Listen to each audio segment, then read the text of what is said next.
Le Kraken, cette créature des fonds marins qui a effrayé et qui effraie encore de nombreux navigateurs. Si on en croit certaines descriptions, il pourrait s'agir d'un être assez grand et assez puissant pour engloutir n'importe quel navire à l'aide de ses tentacules. Mais avant d'en arriver là, le Kraken a connu de nombreuses descriptions et même différentes formes. Prêt à en savoir plus sur l'une des créatures les plus terrifiantes des profondeurs? Alors c'est parti pour un peu de culture.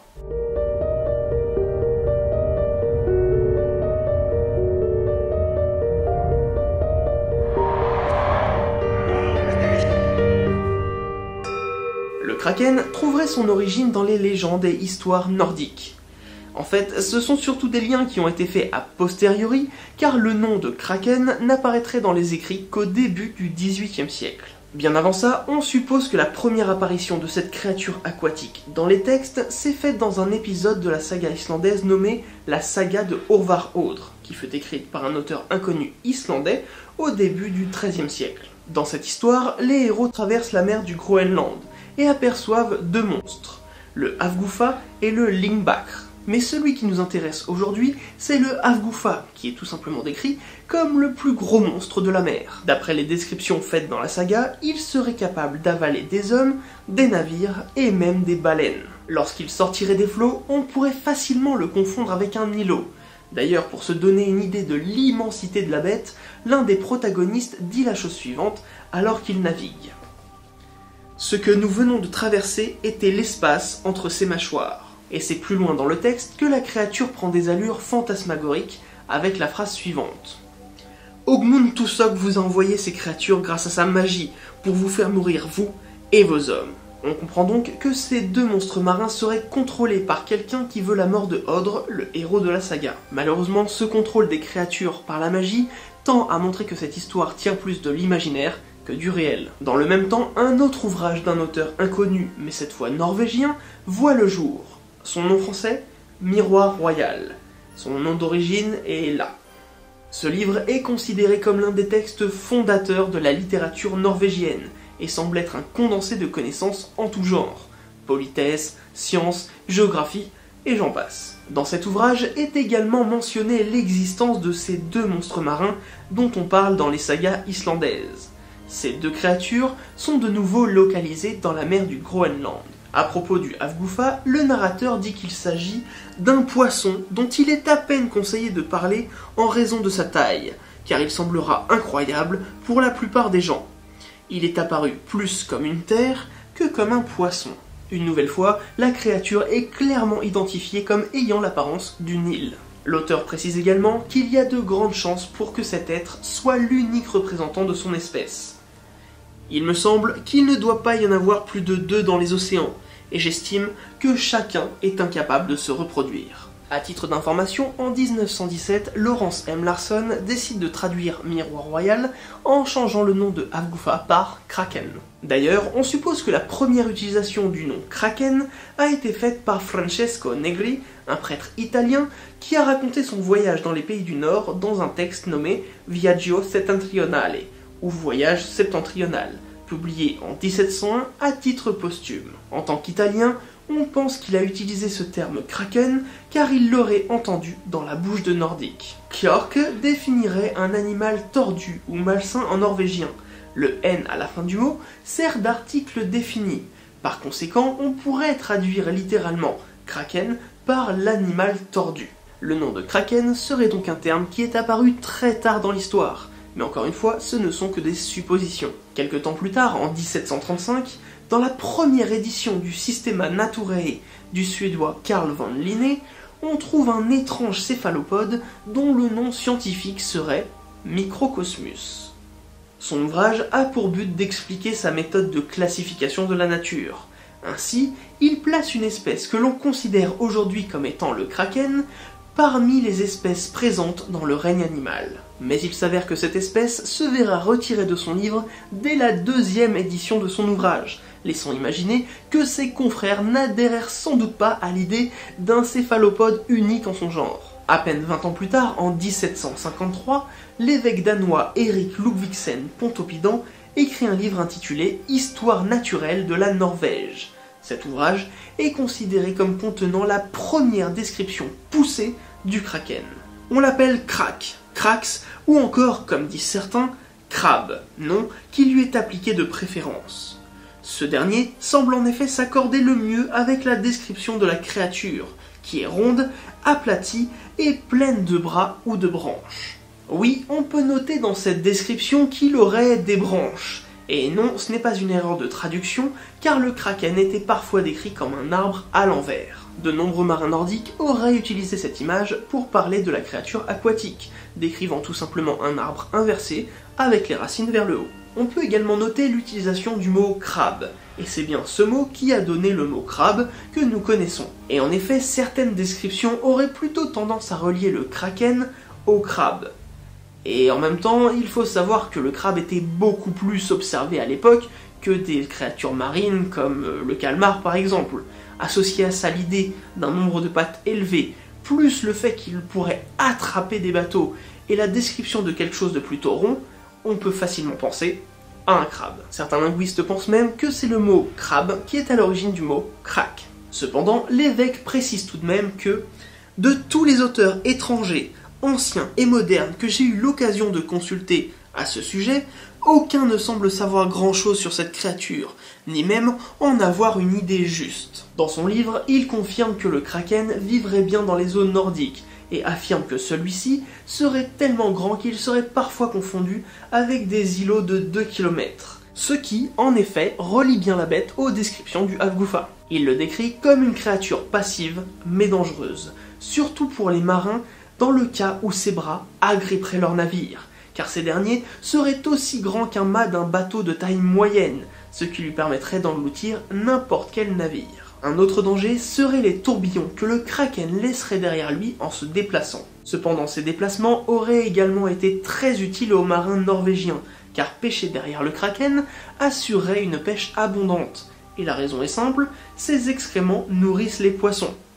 Et le kraken se nourrit des poissons qui sont dans son sillage. Et bon appétit bien sûr. Quelques années plus tard, en 1781, un auteur suédois du nom de Jacob Wallenberg décrit à son tour le kraken dans son livre « Mon fils dans la galère ».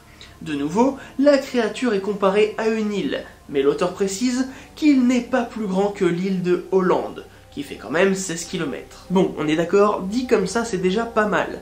Mais en vrai, dire que ça fait moins de 16 km, bah, ça reste un peu vague. Il affirme à son tour que de nombreux poissons se retrouvent autour du kraken lorsqu'il remonte à la surface.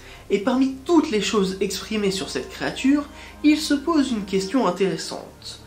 Peut-on douter qu'il s'agisse du Léviathan de Job? Pour faire simple, le Léviathan est une créature que l'on retrouve dans des textes anciens, comme le Talmud par exemple, mais également dans d'autres textes pré-bibliques. Mais on y reviendra dans un futur épisode. Le problème, c'est que le Léviathan est plutôt comparé au Jormungand de la mythologie nordique. Dans les deux cas, ils sont plutôt décrits comme des serpents géants que comme des créatures rondes à plusieurs bras. Donc c'était une bonne question, mais en termes de description, ça ne colle pas vraiment. On sent plutôt chez Jacob Wallenberg une envie de relier cette créature au texte biblique. En 1802, le naturaliste français Pierre Denis de Montfort affirme dans Histoire naturelle générale et particulière des mollusques qu'il existe deux types de poulpes géants, dont l'un serait le poulpe kraken. Ce dernier aurait été, selon lui, clairement décrit par les marins norvégiens et identifié par les équipages de baleiniers américains. Il va jusqu'à dire que Pline l'Ancien aurait décrit le kraken dans son livre Histoire naturelle au 1er siècle. Alors, en effet, il y a bien un passage qui parle d'un monstre marin à tentacules qui aurait attaqué des réserves de poissons, mais sans plus. Le deuxième type de poulpe dont parle Pierre Denis serait encore plus grand. D'ailleurs, il l'appelle l'immense poulpe. Ce dernier aurait attaqué un bateau à voile de Saint-Malo près des côtes de l'Angola. Il en a d'ailleurs fait un tableau. C'est d'ailleurs à cause de ce détail que certaines personnes pensent que le kraken pourrait être un poulpe géant. Mais ces affirmations sur l'existence de poulpes géants l'ont autant mis sur le devant de la scène que discrédité auprès de la communauté scientifique. Quelque temps après la sortie de son ouvrage, le naturaliste supposa que 10 navires de guerre britanniques avaient subitement disparu une nuit de 1782, et que, peut-être, cela était l'œuvre de poulpes géants. Malheureusement pour lui, les autorités britanniques ont démenti cette information, expliquant tout simplement que des navires avaient bien disparu, mais dans une tempête au large de Terre-Neuve en septembre 1782. À la suite de cette révélation, la carrière de Montfort était finie, et il mourut dans l'indifférence totale en 1820. Malgré tout, le kraken commence à prendre réellement la forme d'un poulpe géant dans la conscience collective, surtout que le 19e siècle sera propice à la découverte de restes d'une créature dans les estomacs de cachalots. Celle-ci sera appelée calmar géant. Comme quoi, il y était presque. En 1830, le kraken est utilisé pour la première fois dans un sonnet. Il s'agit du poème The Kraken d'Alfred Tennyson, et je laisse Marie-Madeleine vous le conter. Sous les agitations de la surface, loin, loin dans le calme des abysses, enveloppé de son très vieux sommeil sans rêve, repose le kraken. De faibles reflets de lumière frôlent ses flancs ténébreux. Des éponges géantes, millénaires, l'entourent. Dans la pénombre des cavernes infinies, d'énormes poulpes démêlent de leurs bras la verte statuaire. Ils s'y reposent depuis les premiers âges et toujours monstrueusement grandis, dévorant d'immenses vers marins jusqu'à la fin des temps le dernier incendie, la rouge apocalypse. Alors, pour la première fois, il sera vu des hommes et des anges, il se réveillera dans l'horreur pourpre, il montera à la surface et y mourra. Dans ses vers, l'auteur nous laisse comprendre que pour lui, le kraken est une créature très ancienne qui serait apparue dès les premiers âges, et qui se montrera de nouveau lors de l'Apocalypse. Ces détails laissent comprendre qu'Alfred Tennyson compare lui aussi le kraken au Léviathan, car d'après les textes juifs, le Léviathan est apparu au début de la création, et ne se montrera qu'au 5e jour de l'Apocalypse pour mourir, car il servira de nourriture aux justes qui auront survécu à la fin du monde. En 1851, le kraken est pour la première fois mentionné dans une œuvre de fiction, et pas n'importe laquelle, puisqu'il s'agit du chef-d'œuvre de Herman Melville, Moby Dick. Dans le roman, on évoque le grand calmar que peu de baleiniers ont pu observer, puis rentrer pour en parler. Il est même fait mention par le narrateur du kraken de Monseigneur Pontoppidan. En 1853, un spécimen de calmar géant s'échoue sur les plages du Danemark. Le scientifique danois Johan Japetus Timstrup sera le premier à décrire complètement un spécimen de calmar géant. Il définira ainsi officiellement le genre Architeuthis dux. Quelques années plus tard, en 1870, une œuvre très importante va définitivement mettre un trait d'union entre kraken et calmar géant. Il s'agit du très célèbre 20 000 lieues sous les mers de Jules Verne. Jules Verne se serait inspiré du tableau de Pierre-Denis de Montfort pour décrire ses propres créatures aquatiques. Le problème, c'est que sa description va mettre certains naturalistes en PLS, car ces calamars géants n'ont que 8 bras, au lieu de 10. Ce sont les poulpes qui n'en ont que 8. Mais comme vous l'aurez compris, puisque Jules Verne s'est inspiré des travaux de Pierre-Denis de Montfort, qui lui avait décrit des poulpes géants, il est logique que Jules Verne se soit trompé en parlant de calmars géants. 4 ans plus tard, c'est le très sérieux journal The Times qui dira qu'une certaine goélette nommée Pearl aurait été attaquée par le kraken. Ça vous rappelle rien? Le Pearl, le kraken, le Pearl... Ce que tu dis n'a aucun sens. Cette info n'était en fait qu'une farce, mais cela a suffi à renforcer les croyances autour du kraken. En 1907, c'est le père des effets spéciaux, Georges Méliès, qui sera le premier à mettre le kraken en image dans son court-métrage 200 000 lieues sous les mers, inspiré de l'œuvre 20 000 lieues sous les mers. En 1925, les scientifiques vont faire une découverte assez étonnante. Des études menées sur l'alimentation des cachalots vont révéler une espèce encore plus grande de calmar. Il s'agit du calmar colossal, et contrairement à ce qu'on pourrait penser, il n'est pas du tout de la même famille que le calmar géant. Cependant, ces découvertes ont forcément relancé le débat autour de ces gigantesques créatures de légende. 3 ans après cette découverte, le Kraken va être vu d'une façon totalement nouvelle. Et pour ça, il passera par l'imagination de Lovecraft. En effet, le fameux Cthulhu apparaît pour la première fois dans la nouvelle appelée l'Appel de Cthulhu. Ce dernier est au moins en partie inspiré du Kraken. Des spécialistes de Lovecraft pensent même que c'est le sonnet de 1830 qui aurait inspiré l'état dormant de Cthulhu au fond de l'océan. D'ailleurs, la cité perdue de Herlieu correspond approximativement à la zone de pêche où a été retrouvé les restes de calamar colossal quelques années auparavant. Le Kraken deviendra à la suite de ses nombreuses œuvres un véritable élément de la culture populaire. Très vite, il apparaît dans les bandes dessinées comme chez Marvel ou DC Comics. D'ailleurs, ce dernier l'utilisera dès 1940 et l'associera fortement aux aventures d'Aquaman. En 1954, Disney sort le film 20 000 lieues sous les mers, et c'est un carton. En parallèle, c'est dans les textes d'un auteur que l'on sait fan de mythologie nordique qu'un être similaire au Kraken apparaît. Dans Le Seigneur des Anneaux de Tolkien, le guetteur de l'eau qui garde l'entrée des mines de la Moria semble être une sorte de Kraken, mais ce nom n'est jamais mentionné comme tel. Encore très récemment, le Kraken se retrouve dans des œuvres à succès. Ainsi, en 1996, dans Le Trône de Fer, oui, Game of Thrones, George Martin nous dévoile l'emblème de la famille Greyjoy, qui est en fait un Kraken doré. 2 ans plus tard, c'est dans le lac de l'école de sorcellerie la plus connue au monde qu'un certain calmar géant aurait trouvé refuge. Du côté de la littérature japonaise, le Kraken est également présent, et on peut citer par exemple Senseiya et le personnage d'Isaac qui porte l'armure du Kraken, offerte par Poséidon. Et puis évidemment, comment ne pas citer One Piece et la présence du Kraken lorsque l'équipage se dirige vers l'île de l'Homme-Poisson. Au cinéma, le Kraken qui a le plus marqué les esprits depuis 20 000 lieues sous les mers est évidemment celui de Pirates des Caraïbes en 2006. Ce dernier est d'ailleurs contrôlé par Davy Jones qui décide quand il doit attaquer. Ce qui n'est pas sans rappeler le contrôle qu'exerçait l'antagoniste sur la créature dans la saga islandaise dont je vous ai parlé au tout début de la vidéo. Et en termes de présence du Kraken associée à l'idée de pouvoir le contrôler, je suis obligé de citer Hotel Transylvania 3 et cette fin surprenante.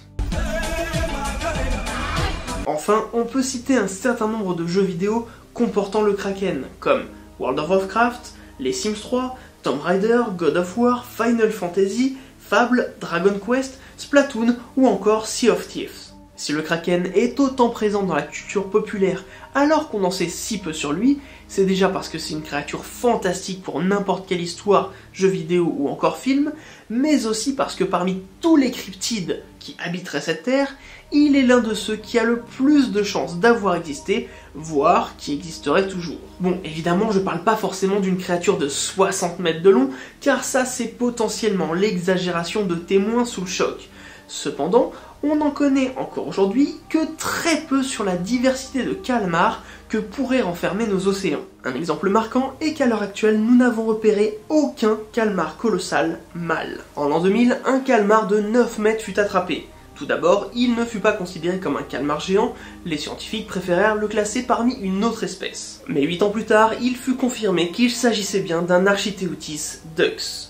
8 ans pour confirmer qu'il s'agissait bien d'un calamar géant classique. Ce spécimen se trouve actuellement à la Grande Galerie de l'Évolution à Paris et a remplacé un calmar qui n'était qu'une création faite par l'homme. Et celui-ci est déjà énorme, alors imaginez que certaines traces retrouvées sur des cétacés laissent penser que les plus gros spécimens pourraient atteindre la taille de 20 mètres. Et s'il y a ces traces, on le sait aujourd'hui, c'est parce que le calmar géant est capable de tenter de se défendre grâce à sa force tentaculaire face à une baleine en train de le chasser par exemple, associé à ça des sortes de petites dents sur leur ventouse qui leur permettent d'arracher des morceaux de chair, créant ainsi ces marques. Certains chercheurs imaginent même que ces traces sont la preuve d'attaque, que certains calmars géants sont assez grands pour tenter d'attaquer des petites baleines. Ceci expliquerait peut-être pourquoi certains calmars attaquent des bateaux. Vu d'en dessous, une embarcation pourrait très bien être confondue avec un animal aquatique. Et dans le genre, on en connaît très peu sur les calmars, il a fallu attendre 2004 pour que des scientifiques japonais arrivent à filmer un calmar géant dans son habitat naturel. En parallèle, le principal concurrent pour la légende du Kraken, le calmar colossal, fait des émules. Mais comme je vous l'ai dit, il reste énormément de mystères autour de lui. Quand bien même la force de ses tentacules semble être moindre que celle du calmar géant, il a, en plus des petites dents sur les ventouses, des crochets. Associé à ça, un bec qui est le plus volumineux que l'on connaisse. Et tout ceci n'a pu être confirmé scientifiquement qu'en 2008, quand la dissection du plus grand spécimen connu a eu lieu. Ce dernier avait été capturé un an avant dans la mer de Ross. Ce spécimen pesait 495 kg, il mesurait 4,2 mètres de longueur et avait un bec de 42,5 mm. Sachant que des becs plus gros ont déjà été récupérés dans l'estomac de certains cachalots. Seul petit hic au fait d'associer le calmar colossal aux légendes du Kraken, c'est que sa répartition géographique ne correspond pas du tout avec les histoires nordiques. Mais encore une fois, il reste tellement d'inconnus autour de cet animal qu'il est difficile d'être aussi catégorique. Avec tous ces éléments de flou autour des calmars, il est très compliqué de crier haut et fort que le Kraken n'a jamais existé. Et peut-être que dans quelques années, la race des calmars nous aidera à mieux comprendre ce que peut être le Kraken. Oui, enfin pour ça, il faudrait qu'on arrête de les buter dès qu'on en trouve un. Je sais que c'est très compliqué de reproduire leur habitat naturel, mais quand même ce serait vachement mieux. Voilà, j'espère que cette vidéo sur le Kraken vous a plu. N'hésitez pas à me dire si vous pensez qu'une telle créature pourrait exister dans les profondeurs de nos océans. N'hésitez pas également à me rejoindre sur les réseaux sociaux, Instagram, Twitter, Facebook et encore Utip ou Tipeee pour soutenir la chaîne. Et avant de vous quitter, j'aimerais citer une phrase du commandant Cousteau qui a dit « Nous en savons plus sur la Lune que sur ces océans qui nous entourent ». Sur ce, je vous dis à très vite pour un nouveau moment de culture.